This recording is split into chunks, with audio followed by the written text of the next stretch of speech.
نحمده ونصلي على رسوله الكريم أما بعد فأعوذ بالله من الشيطان الرجيم بسم الله الرحمن الرحيم قل تعالوا أتل ما حرم ربكم عليكم ألا تشركوا به شيئا وبالوالدين إحسانا ولا تقتلوا أولادكم من إملاق نحن نرزقكم وإياهم ولا تقربوا الفواحش ما ظهر منها وما بطن ولا تقتلوا النفس التي حرم الله إلا بالحق ذلكم وصاكم به لعلكم تعقلون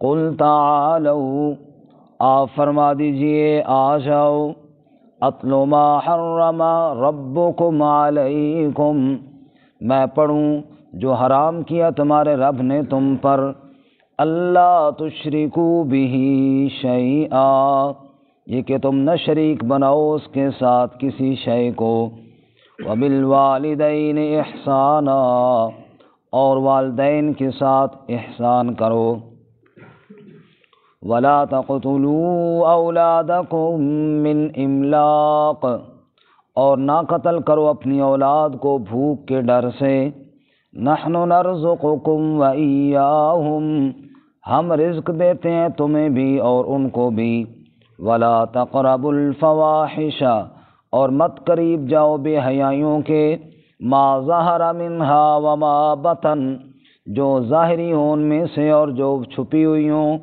ولا تقتلوا النفس التي حرم اللہ الا بالحق اور نہ قتل کرو کسی جان کو جس کو حرام کیا اللہ تعالیٰ نے مگر حق کے ساتھ ذالکم وصاکم بہ لعلکم تعقلون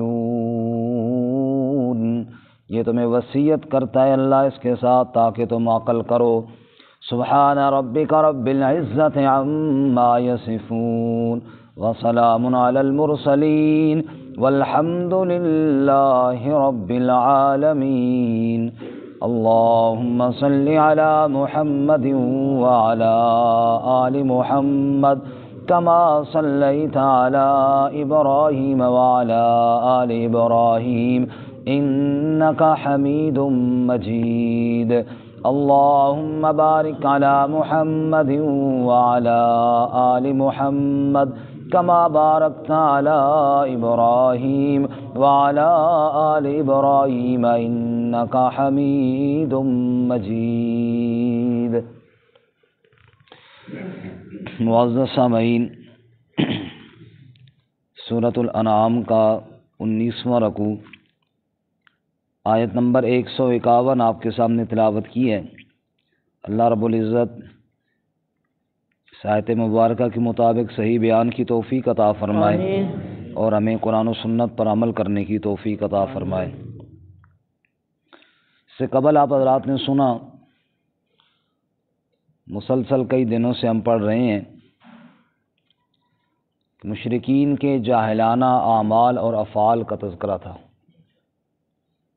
جہالت کی وجہ سے انہوں نے اللہ تعالیٰ کی کئی حلال کردہ چیزوں کو اپنے اوپر حرام کر رکھا تھا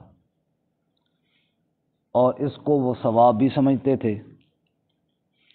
ان کا تفصیل کے ساتھ رد کرنے کے بعد آج کے سبق میں اللہ تعالیٰ بتاتے ہیں کہ تمہیں وہ چیزیں بتائیں جو رب نے تمہارے اوپر حرام کی ہیں، اور اس سے بعد والی 2 آیات اتنی اہم آیات ہیں کہ ان کے بارے میں حضرت عبداللہ ابن مسعود رضی اللہ تعالیٰ عنہ ارشاد فرماتے ہیں کہ اگر کوئی شخص یہ چاہے کہ میں رسول اللہ صلی اللہ علیہ وسلم کا وصیت نامہ پڑھوں تو وہ ان آیات کو پڑھے۔ آپ حضرات جانتے ہیں کہ اگر کسی کا استاذ، کسی کے پیر، کسی کے والد صاحب دنیا سے جانے سے پہلے کوئی وصیت لکھ کر چھوڑ جائیں اور وہ ان کے بیٹے کے ہاتھ، ان کے شاگرد یا مرید کے ہاتھ آئے، وہ اسے کتنے اہتمام کے ساتھ سنبھال کے رکھتا بھی ہے، اسے پڑھتا بھی ہے اور حتی الوسع اس پر عمل کرنے کی کوشش بھی کرتا ہے۔ ہم نے دیکھا کہ کئی لوگ رشتے ناطے چھوڑ دیتے ہیں، جی والد صاحب کی وصیت کو میں کیوں چھوڑوں، یہ میرے والد صاحب کی وصیت ہے۔ دنیا کے اندر جتنے بھی رشتے ہیں، چاہے باپ کا ہے، چاہے استاذ کا ہے، چاہے پیر کا ہے، ان کا درجہ کم ہے۔ جو اللہ اور اس کے نبی صلی اللہ علیہ وسلم کے ساتھ ایک مومن کا رشتہ ہے وہ سب سے بلند ہے۔ سب سے پہلے حق اللہ تعالیٰ کا، پھر اس کے رسول صلی اللہ علیہ وسلم کا، پھر باقی سارے رشتے۔ جنہوں نے سارے حق بتائے ہیں ان کا حق تو پہلے ہے نا، مقدم ہے۔ عبداللہ ابن مسعود رضی اللہ تعالیٰ عنہ فرماتے ہیں کہ رسول اللہ صلی اللہ علیہ وسلم کا وصیت نامہ ہے یہ آیتیں، ان کو پڑھو اور یوں سمجھو کہ اللہ کے نبی صلی اللہ علیہ وسلم وصیت چھوڑ کے گئے ہیں ہمارے لیے۔ ارشاد فرماتے ہیں قل تعالوا، آپ فرما دیجئے کہ آ جاؤ۔ تعالوا بلانے کے لیے یعنی سنو، توجہ کرو۔ اور مفسرین لکھتے ہیں کہ یہ تعال وہاں بولا جاتا ہے جہاں متکلم بلندی پر ہو، بات کرنے والا اونچی جگہ پر ہو، اور جس کو آواز دے رہا ہے وہ سامع سننے والا کہیں نیچے کسی گڑھے میں کسی ایسی جگہ پہ ہو جو بہت نیچے ہو، تو وہ اوپر والا اس کو کہے کہ ادھر آؤ بھائی۔ جیسے ہمارے یہاں مثال یوں سمجھ لیجئے کہ اگر کوئی آدمی کسی گڑھے میں گر جائے اور اوپر نہ نکل سکتے، اوپر بندے کھڑے ہوں اور کہیں یار ہاتھ اوپر کرو نا تاکہ میں تمہیں نکالوں، جی اوپر والا جو نیچے والوں کو آواز دیتا ہے نا، تو عربی میں اس کو کہتے ہیں تعالو، ادھر آؤ۔ یعنی کن گڑھوں میں گرے پڑے ہو جہالت کی کن گڑھوں میں گرے پڑے ہو، آؤ جو اوپر سے رب نے پیغام بھیجا ہے نا اس کی طرف کان لگاؤ اور ان گڑھوں سے نکلو، جہالت کے گڑھوں سے، اور اللہ تعالیٰ کی رہنمائی کی طرف آ کر صراط مستقیم پر چل پڑو۔ ایک بات۔ دوسری بات، ہم ہر روز نماز میں یہ دعا کرتے ہیں اہدنا الصراط المستقیم، اے اللہ ہمیں سیدھے راستے پر چلا۔ اور یہ آپ اگلے صفحے پر دیکھیں، انشاءاللہ اس آیت کے آخر میں آئے گا، آیت نمبر 152 جہاں پہ ختم ہو رہی ہے، وَأَنَّ هَذَا صِرَاطِي مُسْتَقِيمًا فَاتَّبِعُوهُ، یہی سیدھا راستہ ہے، اس کی اتباع کرو۔ تو صراط مستقیم کی نشاندہی بھی یہی آیات ہیں۔ صراط مستقیم جو ہم روزانہ مانگتے ہیں وہ کیا چیز ہے؟ صراط مستقیم کس کو کہا جاتا ہے اور وہ کون سے اعمال ہیں جن کے کرنے سے ہم صراط مستقیم پر چل سکتے ہیں، وہ بھی یہاں پہ بتائے گئے ہیں۔ بہرکیف بہت ہی اہم مقام ہے، توجہ کے ساتھ سنیے۔ اور یہ چند مقام ہیں جہاں پہ اللہ تعالیٰ خود توجہ کرنے کا حکم دیتے ہیں۔ خطیب بولنے والا کہتے ہیں توجہ کرو جی، دھیان کرو جی، لیکن چند مقام ایسے ہیں جہاں پہ خود اللہ تعالیٰ توجہ کا حکم دے، ان میں ایک یہ بھی ہے، تعالو ادھر آؤ بھائی، ادھر آؤ سنو۔ اسی طرح آگے آئے گا یا ایھا الناس ضرب مثل فاستمعوا لہ، لوگوں ایک مثال بیان کی جا رہی ہے، توجہ سے سنو۔ یہ چند مقام ہے جہاں اللہ تعالیٰ خود توجہ کرنے کا حکم دیتے ہیں، جہاں پہ قل بھی ہو اور آگے تعال بھی ہو، یعنی اللہ کہے تو کہے میرے پیغمبر اور ان سے کہے ادھر آؤ۔ اب اس مقام کو کتنی توجہ کے ساتھ سننا چاہیے اس کا اندازہ آپ خود کریں۔ ایک عالم نے یہاں پہ یہ کہا قل، تو کہے کہ میں تمہیں کل دین سمجھاؤں، میرے قریب آ جاؤ۔ پہلا قل موٹے کاف کے ساتھ، دوسرا چھوٹے کاف کے ساتھ۔ قل، کل دین سمجھنے کے لیے ادھر آ جاؤ، اے میرے محبوب صلی اللہ علیہ وسلم، ان سے کہو اتلو ما حرم ربکم، میں پڑھتا ہوں وہ چیزیں جو حرام کی ہیں تمہارے رب نے تمہارے اوپر، وہ چیزیں آؤ میں تمہیں سناؤں، کیا اپنی طرف سے تم نے حرام بنا رکھے ہیں، سنو رب نے کیا حرام کیا ہے۔ نمبر 1، اللہ تشرکو بہ شیئا، سب سے بڑا حرام اس دھرتی پر یہ ہے اللہ کے ساتھ کسی کو شریک بنایا جائے۔ فرمایا اللہ تعالیٰ نے جو تمہارے اوپر حرام کیا ہے وہ شرک کو حرام کیا ہے۔ اللہ تعالیٰ نے کیا حرام کیا جی؟ شرک کو حرام. ان الشرک لظلم عظیم، اس سے بڑا اور ظلم کوئی نہیں، اس سے بڑی اور کوئی زیادتی نہیں ہے کہ بندہ دھرتی پر اپنے خالق، اپنے مالک، اپنے رازق کے ساتھ شرک کرے. فرمایا اس سے بڑا اور کوئی ظلم نہیں. اللہ تشرکوا بی شیئا حدیث مبارکہ میں آتا ہے، اور ایک حدیث نہیں کئی حدیثوں میں، اور ایک آیت نہیں کئی آیتوں میں آپ نے ارشاد فرمایا الا انبئکم باکبر الکبائر، میں تمہیں کیا کبیرہ گناہوں میں بڑا کبیرہ گناہ نہ بتاؤں؟ جی یا رسول اللہ، الاشراک باللہ. بات شروع کی نمبر 1 تو شرک سے. سب سے بڑا کبیرہ گناہ کون سا ہے؟ شرک کا. ان اللہ لا یغفر ان یشرک بہ ویغفر ما دون ذلک لمن یشاء، بے شک اللہ اس کو معاف نہیں کرتے کہ اللہ کے ساتھ شریک بنایا جائے، اس کے علاوہ جس کے لیے جو چاہیں وہ معاف کریں، لیکن شرک اللہ تعالیٰ معاف نہیں فرما. ومن یشرک باللہ فقد حرم اللہ علیہ الجنہ ومأواہ النار، جس نے اللہ کے ساتھ شرک کیا اللہ نے جنت کو اس پر حرام قرار دے دیا. ومأواہ النار، اس کا ٹھکانہ اللہ نے جہنم کی آگ بنایا ہے. ایک جگہ اللہ فرماتے ہیں ومن یشرک باللہ فکأنما خر من السماء فتخطفه الطیر او تہوی بہ الریح فی مکان سحیق. ایک آدمی اوپر بلندی سے گرے، نیچے پستی میں آئے، ریزہ ریزہ ہو جائے، اور اسے جناب یہ مور و مرغ اور یہ جانور اور یہ چیلیں اور یہ اس کے گوشت کو نوچ نوچ کے کوئی ادھر بوٹی لے جائے، کوئی ادھر لے جائے. رب کہتا ہے جو میرا در چھوڑے گا پھر اوپر سے نیچے گرے گا، اور پھر اس کے نوچ نوچ کر یہ شرک کرنے والے اس کے ایمان کو نوچ نوچ کر تباہ و برباد کر دیں گے. اگر اپنے آپ کو بچانا ہے تو بس میرے در کے ہو جاؤ اور میرے ساتھ کسی کو شریک نہ بنا. اللہ تشرکوا بہ شیئا. حضرت سعد رضی اللہ تعالیٰ عنہ، انہوں نے ایک دفعہ کئی بات چیت ہو رہی تھی، باتوں باتوں میں یہ کہا کہ اگر اللہ نہ کرے اپنی اہلیہ کے ساتھ میں کسی غیر کو دیکھوں تو میں ایک ہی وار کر کے اس کا سر تن سے جدا کر دوں. حضرت سعد بن عبادہ رضی اللہ تعالیٰ عنہ کا یہ قول، انہوں نے یہ بات کہی. یہ بات کسی نے جا کے رسول اللہ صلی اللہ علیہ وسلم کو بتائی کہ سعد یوں کہہ رہے ہیں. آپ نے فرمایا سعد کی غیرت پر تعجب کرتے ہو؟ میں سعد سے زیادہ غیرت مند ہوں. واللہ اغیر منی، اور اللہ مجھ سے بھی زیادہ غیرت مند ہے. رب بھی اپنی عبادت میں کسی کو شریک برداشت نہیں کرتا. رب بھی اپنی عبادت میں کسی کو شریک برداشت نہیں کرتا. سعد کو اپنی عزت میں اگر غیرت ہے تو رب تو بہت غیرتوں کا پیدا کرنے والا ہے. اس نے حرام کیا شرک کو. اللہ تشرکوا بہ شیئا. حضرت معاذ کہتے ہیں مجھے رسول اللہ صلی اللہ علیہ وسلم فرمایا معاذ جانتے ہو اس دھرتی پر سب سے بڑا گناہ کون سا ہے؟ میں نے کہا نہیں یا رسول اللہ. فرمایا کہ یہ ہے کہ تو اللہ کا شریک بنائے حالانکہ اس نے اکیلا تجھے پیدا کیا ہے، تیرے پیدا کرنے میں کوئی شریک نہیں ہے، اور پھر جب تو عبادت کی باری آئے تو پھر اس میں شریک بنائے. یہ سب سے بڑا جرم ہے اس دھرتی کا. اگر پیدا کرنے والا واحد ہے تو پھر میرے سجدوں کے لائق بھی وہ واحد ہے. پیدا کرنے والا وہ ایک ہے. قرآن میں اللہ فرماتے ہیں یہ تو بتاؤ نا کہ جب میں تمہیں پیدا کر رہا تھا کیا کوئی مشیر تھا؟ کیا کسی نے مشورہ دیا؟ پھر رب نے سورہ آل عمران میں جواب دیا والذی یصورکم فی الارحام کیف یشاء. کوئی مشیر نہیں تھا، رب نے جس طرح چاہا اس طرح تیرے نقشے بنائے. سبحان اللہ. کسی سے مشورہ نہیں دیا.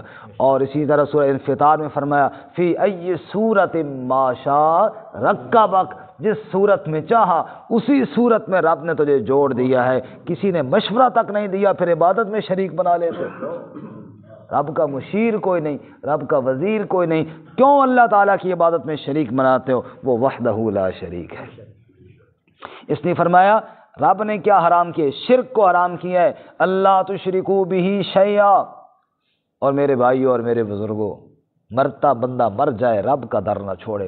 عزت ہی عزت ہے. مرتا بندہ مر جائے رب کا در نہ چھوڑے. کامیابیاں ہی کامیابیاں ہیں، اور رب کا در چھوڑ دیا تو ناکامیاں ہی ناکامیاں ہیں. ناکامیاں ہی ناکامی، کبھی کدھر اور کبھی کدھر. ساری کائنات نقصان پہنچانا چاہے، میں نے رب کا دربار نہیں چھوڑا، کوئی کچھ بھی نہیں کر سکتا. موسیٰ علیہ السلام نے نہیں کہا تھا، مثالیں تو بہت زیادہ ذہن میں آتی ہیں. موسیٰ علیہ السلام نے نہیں کہا تھا یا اللہ فرعون کے دربار میں جاؤں؟ جس کے ڈر سے یہ مصر چھوڑ کر مدین چلا گیا تھا، 10 سال وہاں رہا ہوں، اور یا اللہ اب تو حکم دے رہا ہے کہ فرعون کے دربار میں جا، اخاف ان یقتلون، وہ تو مجھے قتل کروا دے گا، اس نے تو پہلے سے آرڈر دیا ہوا میرے قتل کرنے کا، ان یفرط علینا او ان یطغی، بات ایک نہیں سنے گا، سرکشی میں اتنا آگے چلا جائے گا، کہے گا پکڑو موسیٰ کو مار ڈالو۔ قال کلا، رب نے کہا موسیٰ کچھ بھی نہیں ہوگا، میں جو تیرے ساتھ ہوں، میں جو تیرے ساتھ ہوں، کچھ بھی نہیں ہوگا۔ تو فرمایا اللہ تشرکو بی شیئا، جو اتنی قدرتوں والا ہے اس کے ساتھ کبھی کسی کو شریک نہیں۔ رب نے قرآن میں ایک مثال دی ہے سمجھانے کے لیے، وَإِنَّ لَكُمْ فِي الْأَنْعَامِ لَعِبْرَةً نُسْقِيكُم مِّمَّا فِي بُطُونِ مِن بَيْنِ فَرْثٍ وَدَمٍ لَبَنًا خَالِصًا سَائِغًا لِلشَّارِبِينَ۔ رب کہتا ہے جانور کو دیکھے ہیں کبھی، ادھر گوبر ہے، ادھر خون ہے، اور بیچ سے خالص سفید دودھ کی دھار کون نکالتا ہے؟ اللہ۔ اگر اس کے اندر خون کی رنگت شامل ہو جائے تیرے دودھ میں تو ایک گھونٹ نہ پی سکے، اس کے اندر گوبر کی بدبو شامل ہو جائے تو ایک قطرہ نہ پی سکے۔ رب کہتا ہے یہ کس نے قدرت دکھائی؟ نہ تو گوبر کی بدبو آنے دی، نہ خون کی رنگت آنے دی۔ رب کہتا ہے فدعوا اللہ مخلصین لہ الدین فاعبد اللہ مخلص لہ الدین، جب تو میری عبادت کرنا تم اس میں ملاوٹ نہ کیا کر۔ اگر دودھ میں ملاوٹ تو برداشت نہیں ہے تو عبادت میں مجھے بھی برداشت نہیں ہے۔ علماء کہتے ہیں دو چیزوں پلیتیوں کا ذکر اللہ نے کیا، فرث اور دم۔ فرث کہتے ہیں گوبر کو، گوبر بدبودار بھی ہوتا ہے اور پلیت بھی ہوتا ہے، اور خون جو ہوتا ہے پلیت ہوتا ہے، بدبودار نہیں ہوتا۔ رب کہتا ہے تو جب عبادت کرے گا نا، یہاں بھی دو پلیتیاں، ایک شرک اور ایک ریاکاری۔ شرک گوبر کی طرح ہے، پلیت بھی ہے، بدبودار بھی ہے۔ رب کا دربار چھوڑ کر کہیں اور جا کے سجدہ کرنا گوبر کی طرح گندا ہے، اور خون یہ اس کی طرح ہے، ریاکاری کی طرح۔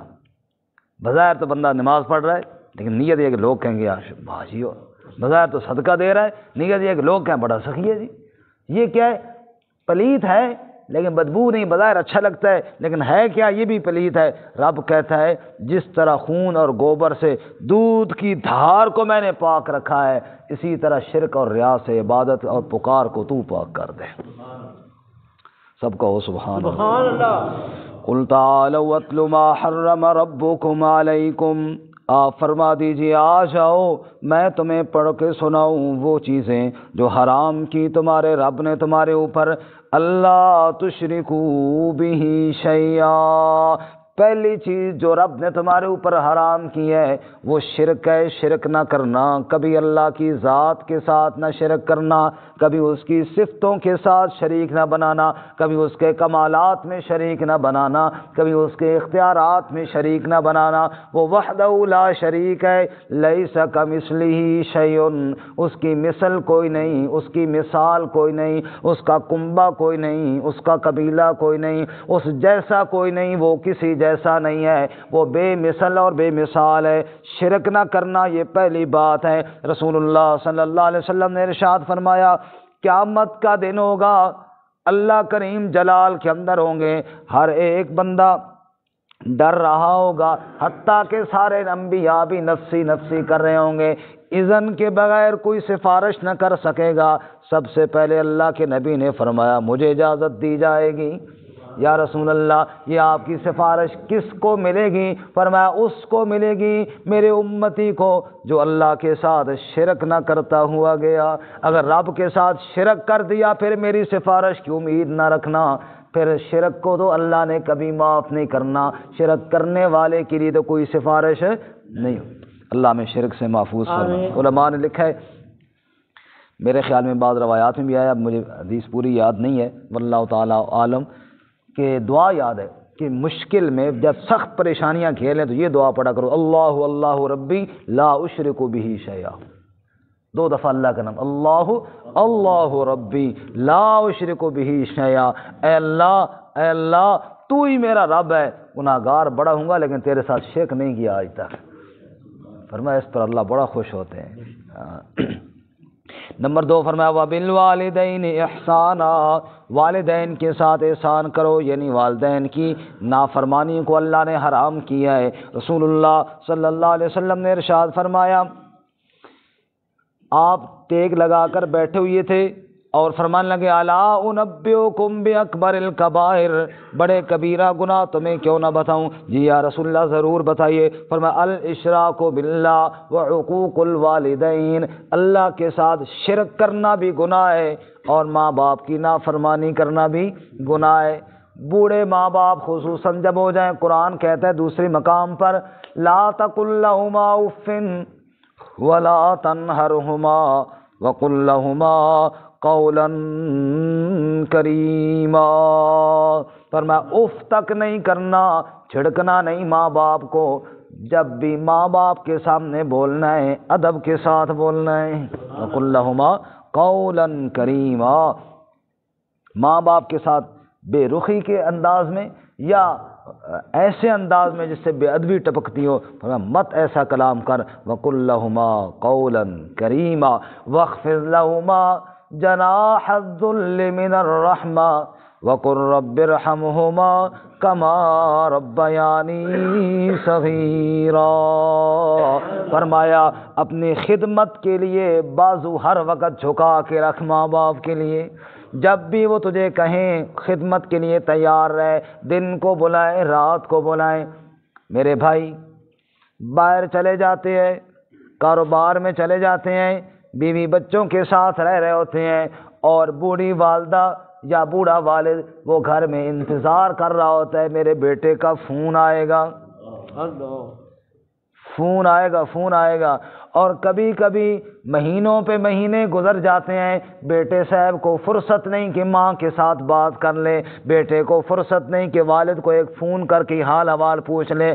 وہ تیرے پیسوں کے بھوکے نہیں ہوتے، ماں باپ پیسوں کے بھوکے نہیں ہوتے، یاد رکھنا، وہ تیرے رزق پہ قبضہ نہیں کرنا چاہتے ہوتے، وہ تو صرف اتنے بھوکے ہوتے ہیں میرا بیٹا میرے ساتھ بات کر لے، وہ خوش ہو جاتے ہیں ماں باپ۔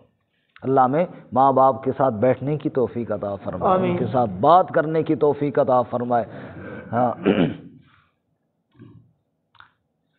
میری یہ روٹین ہے، میں ہر روز والدہ کو ضرور فون کرتا ہوں، ہر روز، کبھی کہیں رہ جائے اتفاقاً کوئی ایسا معاملہ ہو جائے تو والدہ مجھے فخر کے ساتھ بتا رہی تھی کہ ہماری پڑوسن جو فلانی ہے، تو میں نے اس کو کہا کہ میں گھر جاؤں کہ موبائل ان کے پاس تو نہیں ہوتا، سادے لوگ گھر میں رکھتے ہیں، تو میرے بیٹے کے فون کا ٹائم ہو گیا، ابھی وہ فون کرے گا، تو کہتے وہ کہنے لگی فلانی پڑوسن مجھے کہ اچھا روزانہ فون کرتے ہیں؟ ہاں ساڈا پتر تک کر دے کوئی نہیں مہینہ۔ میری والدہ کہنی میں کہا میرا پتر تو روزانہ میں نے کرنا ہے، یعنی اب صرف فون پہ کیا حال ہے جی، خیریت ہے، ٹھیک ہے، بس اس پہ وہ خوش ہیں۔ وبالوالدین احسانا، میرے بھائی اور میرے بزرگوں ماں باپ کے ساتھ ضرور بیٹھو، دور ہیں تو بات ضرور کرو، بس تمہارے بات کرنے پہ ان کا دل خوش ہو جائے گا بس، اور وہ دعائیں دیں گے، جھولیاں بھر بھر کے دعائیں دیں گے، اور خدا کی قسم ساری رات کے تہجد کے نفل تمہیں اتنا اونچا درجہ نہیں دیں گے جتنی ماں اور باپ کی دعا تمہیں اونچے درجے پہ پہنچائے گی۔ او جی کوئی چنگا پیر دسو تو چنگا عامل دسو تو چنگا فلاں، چنگا پیر تو تمہارے گھر میں ہے، سب سے بڑا پیر تو باپ ہے، سب سے بڑا پیر تو تیری والدہ ہے، وہ تیرے گھر میں ہے، اس کو چھوڑ کے اس کو ناراض کر کے کس سے دعائیں لے رہے ہو؟ میں یہ نہیں کہہ رہا کسی بزرگ سے دعا مت کرواؤ، بے شک کرواؤ، لیکن سب سے بڑے ماں باپ کا حق ہے، ان سے پہلے دعا کرواؤ، ان کی خدمت کرو۔ ماں باپ سے دعائیں لیتے نہیں ہو اور جناب فلاں دعا کرے گا میرا بیڑا تر جائے گا، نہیں، ماں باپ کے قدموں میں گر جا، ماں باپ کی دعا لگے گی، اللہ تیرا بیڑا پار کر دے گا۔ مبادا وہ وقت آ جائے کہ جب تجھے ہوش آئے کہ جناب ماں باپ سے ملنا چاہیے، پلٹ کے دیکھے مٹی کی ڈھیری کی سوا تجھے کچھ نظر نہ ہے، پھر دل کرے کہ جناب باپ سے ملنا ہے، پھر دل کرے کہ ماں سے ملنا ہے، اور وہاں مٹی کی ڈھیری ہو، نہ باپ کا نشان ہو نہ ماں کا نشان ہو، اس سے پہلے ملو۔ حضرت عبداللہ ابن عمر رضی اللہ تعالیٰ عنہ، میں نے جمعے والے دن گزشتہ جمعے بھی یہ حدیث سنائی، روایت سنائی، عبداللہ بن عمر رضی اللہ تعالیٰ عنہ اپنی سواری پہ سوار ہو کے جا رہے ہیں، اور گھوڑے پہ بیٹھے ہوئے جا رہے ہیں، امامہ اور پگڑی سجا کے جا رہے ہیں، ساتھی ساتھ جا رہے ہیں، آگے ایک بوڑھا سا غریب سا بندہ دکھائی دیا۔ عبداللہ بن عمر رضی اللہ تعالیٰ نے جو دیکھا، سلام کیا، گھوڑے سے نیچے اتر آئے، نیچے اتر آ کے سلام کیا، بڑے احترام کے ساتھ اس کو ملے، پگڑی اتار کر، اس کے سر پہ پگڑی نہ تھی، پگڑی اتار کر اس کے سر پر رکھی اور کہنے لگے آپ سواری پہ سوار ہو جائیں، میں پیدل چلتا ہوں۔ اس نے بڑا کہا کہ نہیں آپ، فرمایا نہیں، اس کو سواری پہ سوار کیا۔ عبداللہ بن عمر خود پیدل چلنا شروع ہو گئے۔ ساتھیوں نے کہا حضرت یہ غریب بدو تھا، دیہاتی آدمی تھا، آپ اچھی طرح سے السلام علیکم جی کیا حال ہے اتنا ہی کہہ دیتے نا، اس نے خوش ہو جانا تھا۔ آپ نے اتنا تکلف کیا کہ اپنی پگڑی اور عمامہ بھی اس کو دے دیا، اپنی سواری بھی اس کو دے دی، خود پیدل اس کو سوار کر دیا، اتنی عزت کیوں دی؟